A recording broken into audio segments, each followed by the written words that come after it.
All right, we've kind of come to the end of 2 full days, for sure. So I hadn't planned any kind of major agenda or anything for this last discussion or wrap-up. I thought maybe what I would be best, we just kind of go around, any of your final thoughts. We're interested in roundtable at lunch, just what you got out of this, and also any ideas you have for going forward. Internally we have a lot of work with respect to collaborating the different projects back and forth together, but this is probably not the forum because people aren't all totally here at one time. So just kind of open, and maybe John would like to start. Yeah, well, I mean, my observation is that actually I'm always a little bit surprised in a positive way at these annual meetings when I see the big spectrum of different kinds of issues that people in the different centers are focusing on. Just like you put it, I mean, basically, your Fox J is kind of like a resilience center in one form or another. But that's okay because there's many different foci that you're looking at. You had half a dozen different topics, which were very different by themselves, but they have this common thread of looking at the resilience aspect. And so this is actually extremely interesting. I was happy, of course, to see our friends here, when I just they've disappeared now, Yes. but the ones from industry, except for Holly. We also have. Yes, but I think that this was a big step in the right direction, Mm-hmm. and to thank Holly for helping organize this, because I think that what we are doing in these different X centers have some relevance to the industrial questions, and I think that there's a lot of really practical motivator kind of questions that could help expand our repertoire of understanding of extreme events in a really operational, practical way. I'm always happy about that. So on balance, even though a lot of our colleagues were not able to come to this meeting, and which also makes me think that the last 2 meetings we've had are in Europe, and it seems in general it's a lot easier for people to come to Europe than it is to come to New York. That we should think. In some ways, I think we should think about having a single place that we have the meeting at every year. Yeah, it might be the case, yeah. So that people know and understand that place.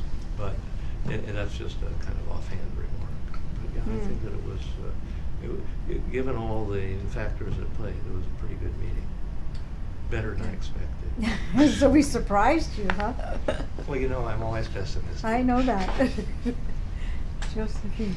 Yes, really, also I would say I expected a lot, but still I think it's much more than I expected.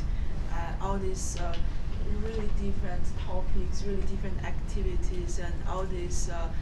I write a lot about future studies and this and that. So I would see myself as not knowing anything about this, but still I learned so much in these 2 days. I think really thank Ira for all this input, and thanks for this fantastic organization, and thanks for inviting me here and everything.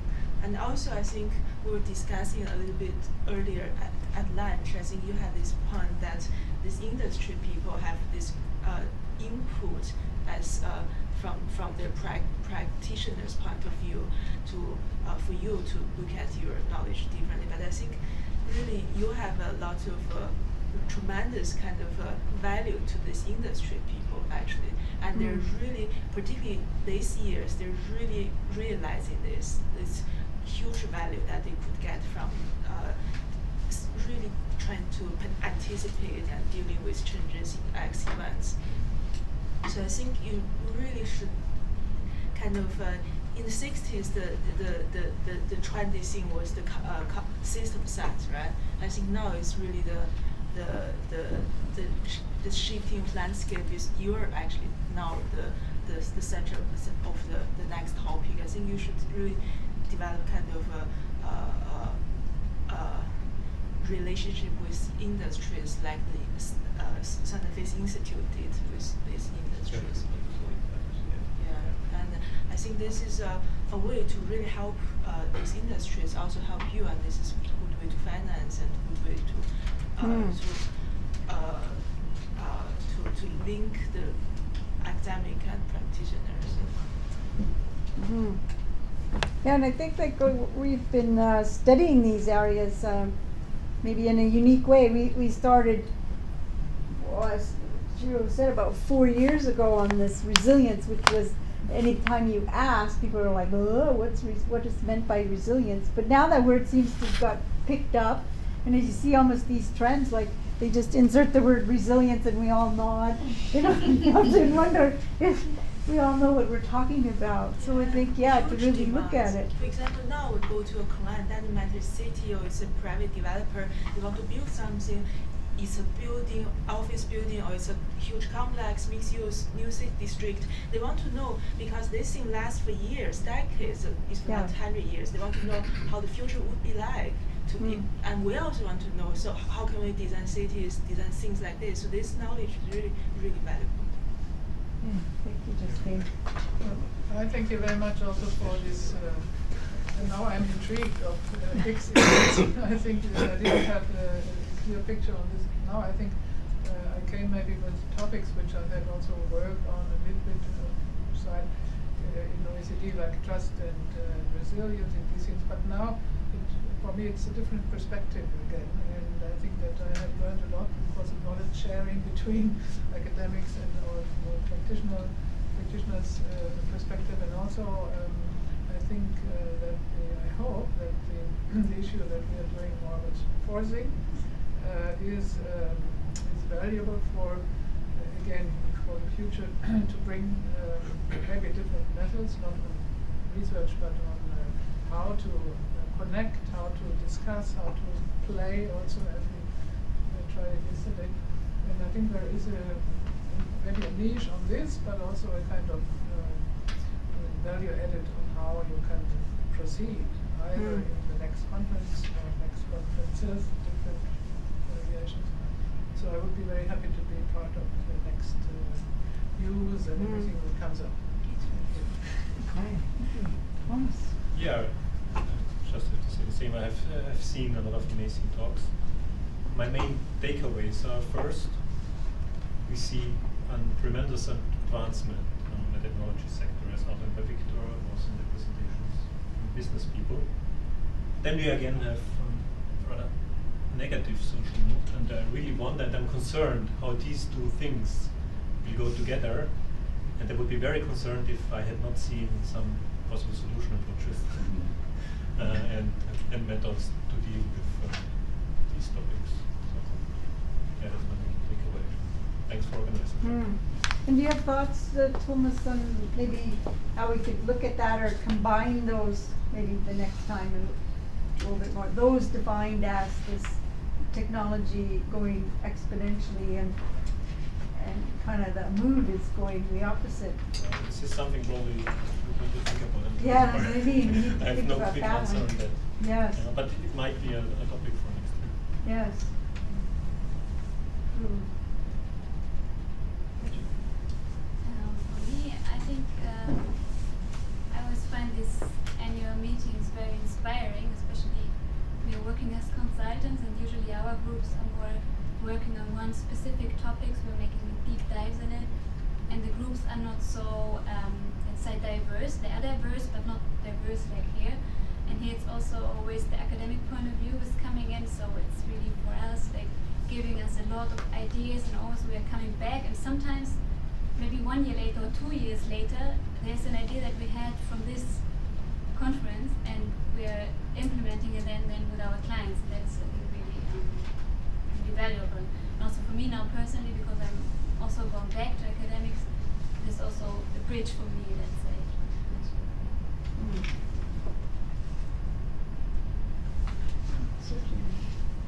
Well, I said something already before to you. I think that I mean, this coming to these meetings, and at least for me, and I believe that most of us, is extremely rewarding in the sense of being exposed to completely different don't do. Yeah, so these are new ideas, and then of course this is extremely positive. But I think if we either conduct a meeting which is very academic or very, very business oriented, then it's not going to work.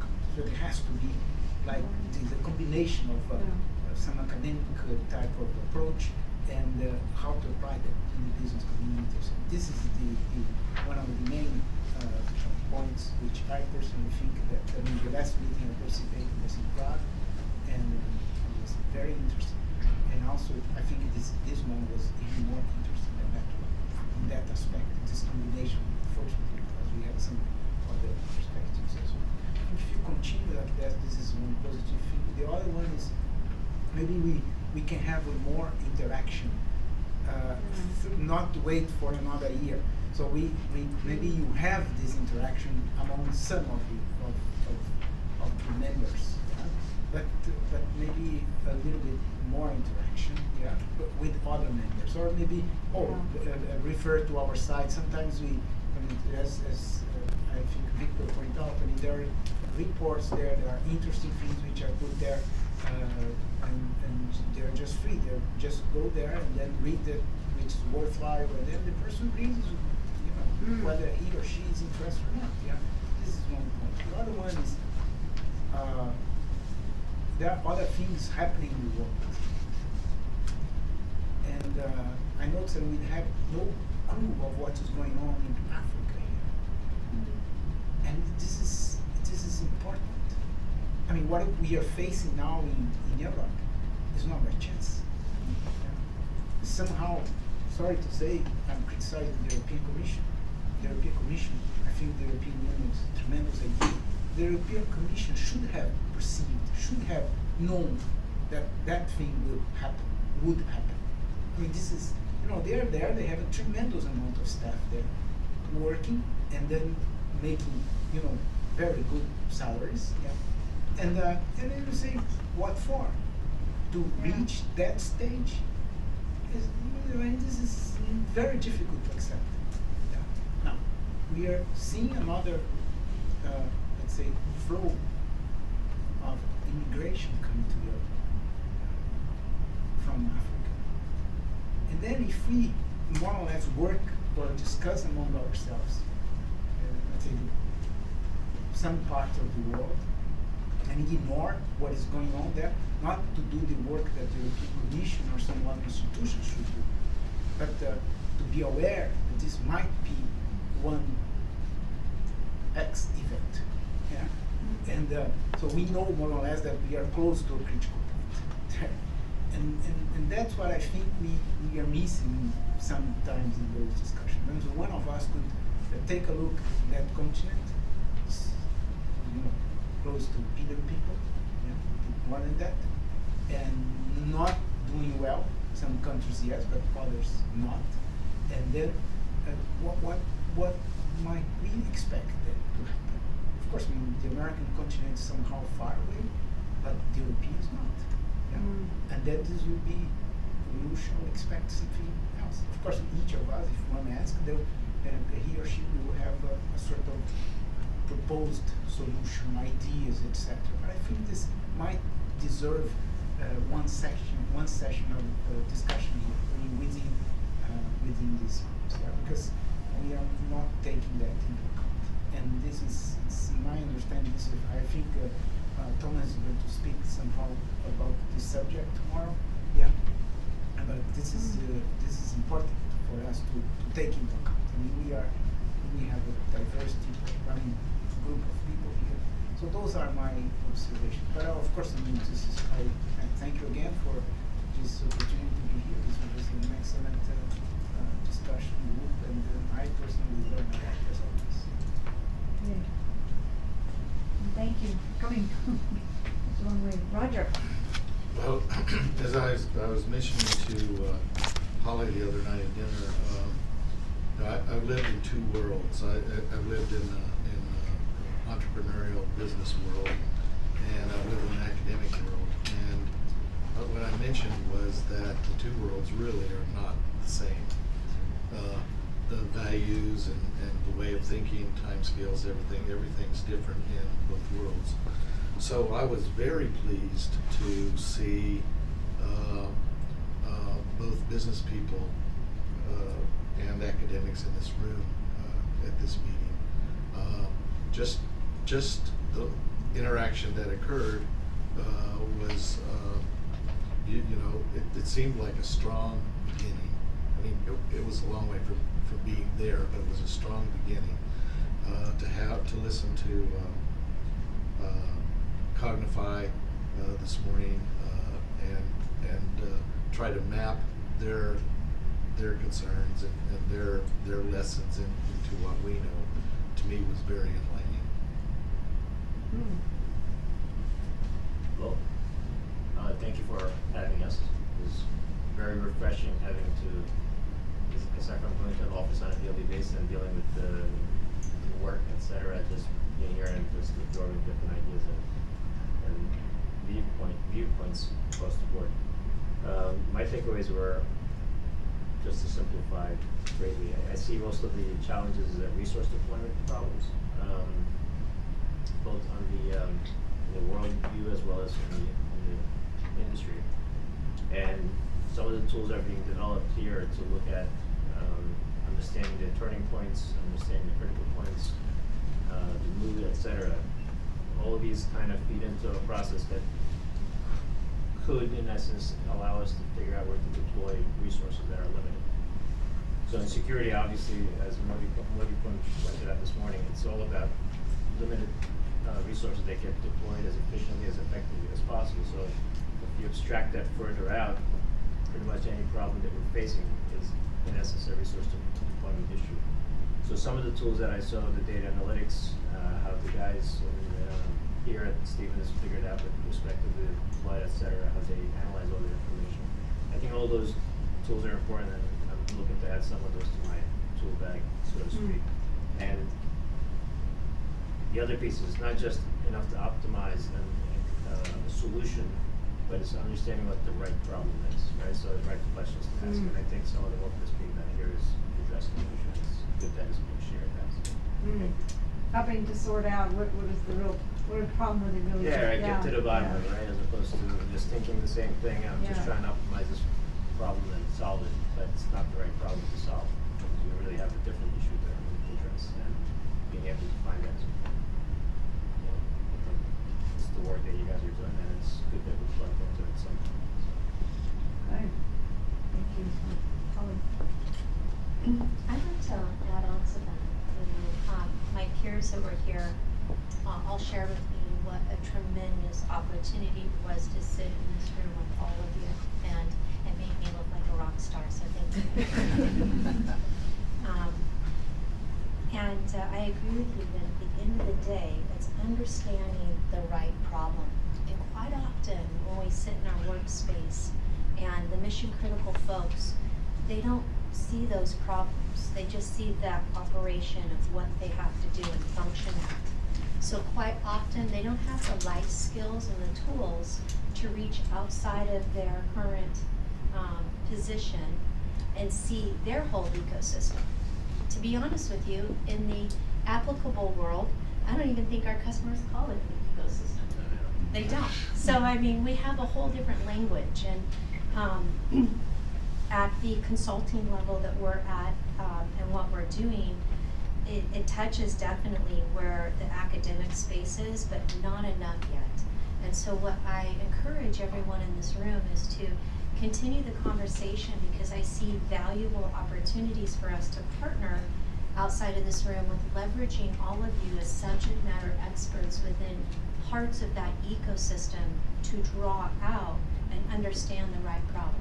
Because without understanding that, we can't get to the solutions. And quite often the solution is my piece of software I'm selling or his service. We don't actually look at the big picture, nor does that customer or that client, LAX airports, you know, or city of Cincinnati, whoever we're managing. And so what I've learned is that I've got to ask a lot more questions, and we have to invite more thought leadership to the table if we're going to look and address these things. So we would love to engage with the excellent network moving forward. And I know for a fact that one of my partners who's here, they actually have a chief resiliency officer as part of their organization that goes out and visits with their clients, which one of them, you know, their states, capitals, nations, large industry that acts like a nation, sometimes they think they're a nation, things to that effect. And so I'd encourage the conversation to continue going, because I think there's more opportunity for us to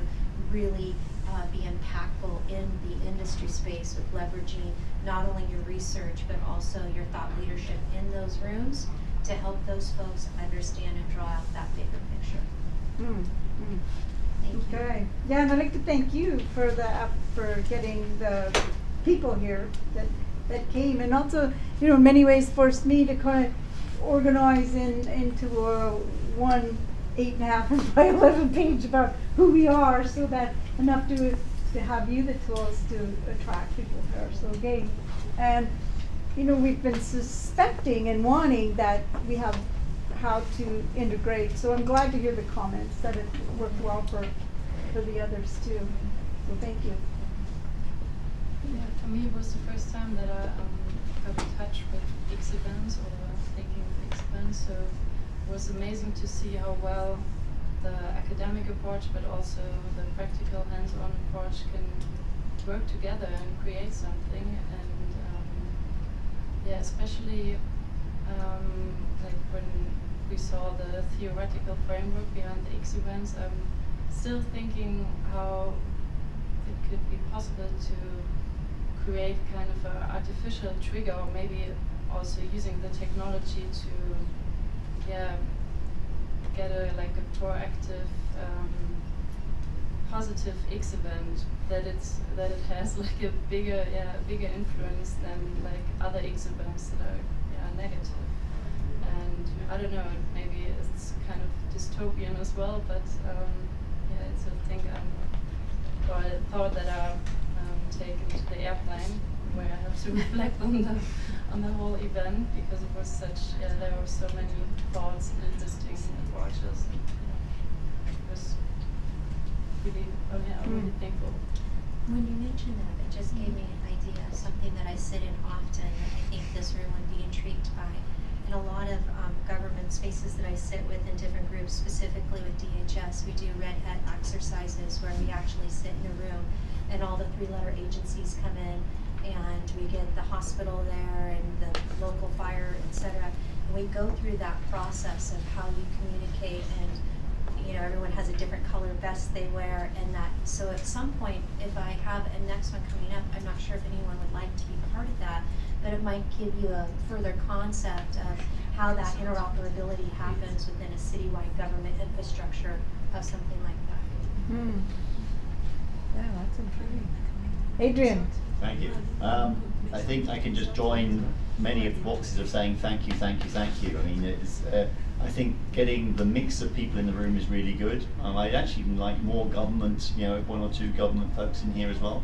But you know, I think it was good that we've got not just, you know, us talking to ourselves, we've got to open up and get in the outside. I think the subjects were well chosen as well. I thought the balance between just presenting what people are currently doing, have a focus on urban resilience, allowing us to sort of go on to a different track with the platform economy. I thought those were really good to have, you know, different Schwerpunkte, you know, focal point kind of things of what we're going through. I thought it was a good idea to have. And also certainly I loved having Eddie in here. I think I said it to a smaller group, but I think having somebody who's, you know, from a very different perspective is able to tell you their story, I think was really enlightening, or really quite exciting, to be honest. And also I think the logistics went well, so thanks both to Stevens for, you know, putting this, making it available to us, and also for making sure that everything, you know, worked on wheels, as it were. If I compare to, say, Vienna or to Okinawa, where we were, and things like this, what was missing maybe? One thing in Okinawa, we actually had a nice little journey out to a castle, which, you know, and we got a bit of local flair, and we sort of interacted. We used that time to interact in a different level between ourselves. We didn't have that chance here.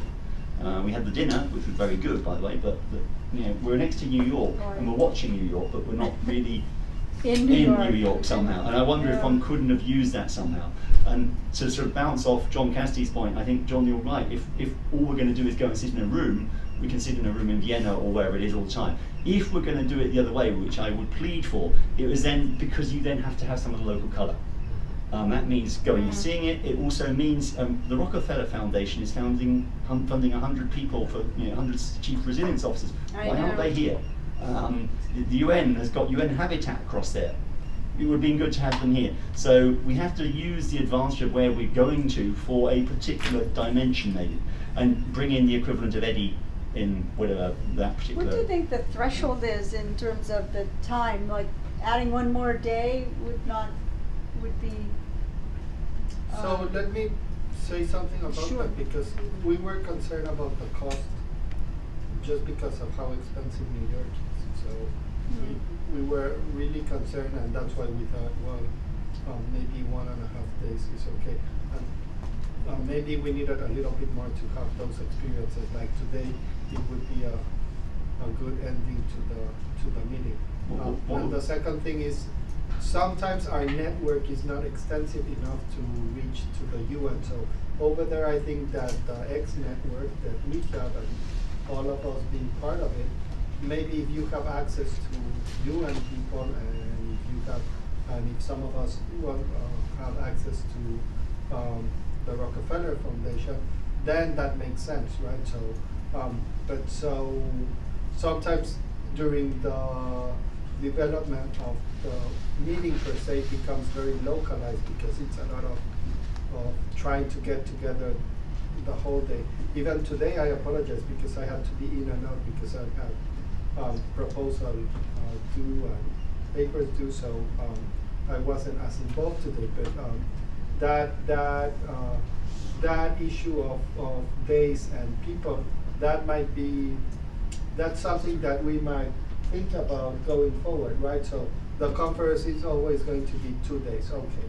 And then what are the involvement of government or external companies and or NGOs as well, and academia, right?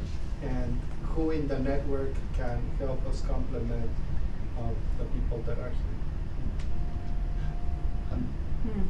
You start just integrate yourself with other established networks, like us, for example. Yes, no, I totally agree. Yeah, and it was good to hear what you're doing from that perspective. And that's like, it might have jumped out as out of the blue what Elena jumped in asking about this Deep Uncertainty Conference, which is another association we kind of have our eye on to maybe partner with in some way. That was the next thing I was going to say about deep uncertainty. I think it'd be cool if we could have something which is along the lines of, are we on, given what John has been saying, and that'd be the good introduction, the long sort of mood, depression, the likelihood of fragility of systems which are visibly at the edges of the rubber bands. What are the kinds of things we can expect? It would get people's attention, I think, in a big way. And certainly something I'm going to also work forward with is this platforms thing, and see where we can do something on that, as it were. The other dimension which might be interesting to put in either next meeting or in such a deep uncertainty is this lady called it the grey rhino. It's the how do you get decision makers to take notice of the bloody obvious that's standing in front of you, but they refuse to take notice of. And I think a lot of what we be doing and what we try and do, and we raise flags, but they still don't act, and we go, well, they're stupid. But no, they're not stupid. They've got other things that are the problem. So how do we get around that issue? I think that's something we as a group also need to get our hands on, because that weakens resilience fundamentally. You don't have to be completely trampled. Maybe you can just step a little bit to the side, and it's not everything that's destroyed as a result. I think that would be good. Last thing on the game, actually, I think I don't think the game works for what it was planned for originally. I think we had a bit of fun. But I think if we'd been city managers, we'd either been frustrated or not. So any help you have on how to move that forward, I'd be appreciative. I think probably the next step is actually not changing the game per se. I think it's getting somebody who would be able to roll it out and who would want to know what the ultimate use of it is. Because otherwise, we're just throwing something that's looking for a purpose rather than getting it demand driven. So if anybody has any ideas. This is a personal plea. If you have any ideas on how to do that, then just sort of give us some ideas. Yeah. Okay, thanks, Chihiro. Yes, generally, 4 years is very long, and that's sufficient enough to losing the initial interest and curiosity, and fading out such the initial I guess the exciting motivation. To be very frank, we have 2 industrial groups from machinery and steel. They are rather exhausting and not so curiosity. That we should provide the new stimulation. That's this timing for year. That's and in such context, luckily, by connecting with the Finland Academy, the PVM and the platform ecosystem architecture. For us, the academics provide the sufficient stimulation, but not necessarily interpreted directly to the business side. We should make some idea to sustain the business sustainable interest. In such context, this morning, the molecular biology and the physics and the chemical phenomena, such kind of extreme pure fundamental mechanism that's suggesting the resilient behavior seem to be rather stimulating and suggestive to the industry. And furthermore, we are expecting the new members joining, but we expect from Brazil. But discouraged to see no Prague. No problem, yeah. So we should further continue to increase the fresh air, fresh member. That will also provide some sustainable excitement for all, particularly the business. Yes, we have the recruitment of some new centers in play, but not any that were ready at this time for this conference. But yeah, thanks to you. Well, I always find it interesting to be in a room full of deliciously bright people. And it's interesting how it solves problems that are running around in the back of your mind just by talking to each of you about whatever your interests are. I was wrestling with this problem for Finland of how we're going to help these young entrepreneurs. And in just a chance meeting we had with our friends in Washington, we came up with a solution. So I think the most important thing for me are the people in this room. The ideas are delicious and bright. It gives me great hope that we're going to succeed. So thanks for inviting me. So Jose, thank you again for hosting here. So I'm so happy. I think that, so next time that it's in here, we'll make sure that we address this local flavor. We need to find another company as well to help us a little bit on that. And maybe figure out a way to involve NSF or one of the big funders out there. I know by now I know NSF sometimes funds these kind of conferences, and so we might look into that. Yeah, that's a good idea. And make it a little bit bigger also. And so I think that from my perspective in terms of presentation and knowledge, I really enjoyed this one more than Prague. I don't know about you guys. Of course, Prague had all these beautiful outings, so in that sense, I guess I enjoyed that one more because I wasn't here as well. So I look forward to the next one, and you're welcome to return. Okay, thank you. All right, well, I'd like to personally thank everybody for coming and everyone for their contributions, and we've been recording this feedback. you'll be hearing from us shortly. I mean, we've brainstormed ideas, and I think it to your point to do a much better job of not waiting a year before we have more coming out. And it appears too that just like putting stuff up on the website isn't sufficient. I mean, we've thought of things and now we have all these recorded also, but it's really easy to do like webcasts or use that maybe on a quarterly basis to be more, because I'm kind of envious of Chihiro, who has everybody in one place, and he gets the prize for being the most organized center, because you can see his progression that he's done through the years. And if you talk to some of the others of us, we might have been on quite a few topics over those times where he's just like progressed along, and also the fact that he can have these forums and invite people. So we had a taste of that here. So any ideas on how you think we could accomplish that virtually, because we're all over the world, would be appreciated also, because I think it's also, you need a certain quorum of people to have the impact. So either be it topics or what you think would be, keep the fresh air going for us all, both internally and how we can invite others with in some kind of very cost-effective way. So again, thank you. Thank you. And everybody have a safe trip home.